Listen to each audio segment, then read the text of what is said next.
Postoji jedna rečenica koju na kraju izgovara taj moj lik. To je: spasite me, Agata, vi ste svetica.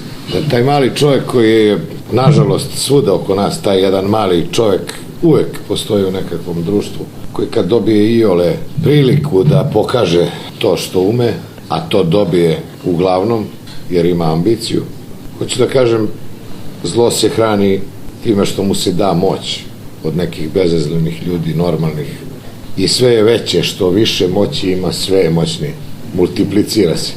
Upravo tako, jedan mali, beznačajan čovjek, jedan tamo neki bivši radnik, bivši čovjek, da kažem, dobije priliku da pokaže šta sve ume, šta sve zna, ali se sukobi direktno sa time, koji se suoči tamo sa istinom i kaže to na kraju. Da nije te replike, možda se ne bi ni trudili, bar ja, jer je esencija.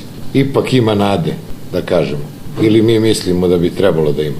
Pa sam ja to našo opravdanje za svoj lik u toj jednoj rečenici. Šta god sam radio prethodno, neki izvini publika, možda je bilo i strašno i jezivo i ovako ili onako, ali mislim da je ta jedna rečenica oprala bar pola od toga.